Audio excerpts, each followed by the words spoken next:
So we were out in Downers Grove at the new facility for a couple of years, and my brother Joe, who was a jogger and a basketball player, was out one morning jogging and he went down. He was found on the side of the road, and he had internal bleeding from his aorta. So they got him, they couldn't do anything at the local hospital. They got him down to Rush Presbyterian downtown, and there happened to be a doctor down there that had seen this similar thing before. So it turned out it was called Marfan syndrome, and it's the disintegration of your aorta. The structure weakens, and you end up getting like a ballooning of the aorta, which eventually bursts, and you die. So Joe had bleeding, and he went through 13 hours of surgery.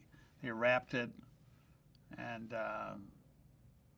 this phenomenal doctor kept him alive for 20 years. Joe was able to come back, live a normal life, participate in everything we did, and he lasted 20 extra years. So Joe is a very unique guy, a wonderful guy, a wonderful personality. People loved him. So, I mean,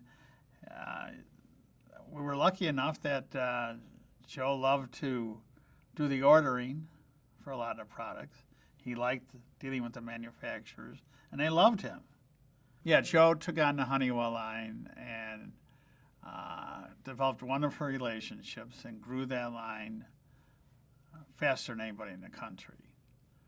So he was our guy with Honeywell, as well as a lot of other things. Anything to do socially with the manufacturers, with the customers, Joe was at the forefront. Yeah, Joe was just a great person. He loved to talk to people, loved to be around people. People loved to talk to Joe. He was the kind of person that everybody went to when they felt they needed to talk to somebody. I said we called him our ombudsman because he was the guy that, he was our HR before we had HR. So people would talk to Joe.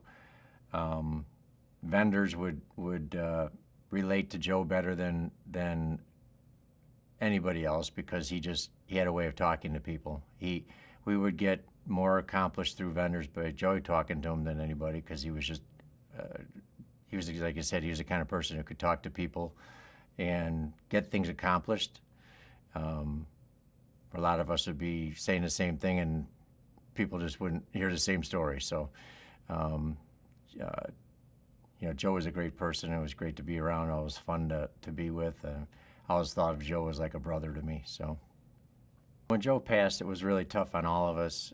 He was such an instrumental part. He bought Honeywell, and I had taken a family trip with my family, and when Joe passed, I was gone.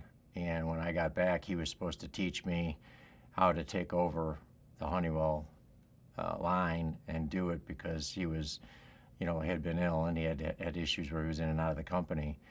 So it was really hard on everybody when he passed. It was so unexpected, and it was just a hard thing for all of us to handle.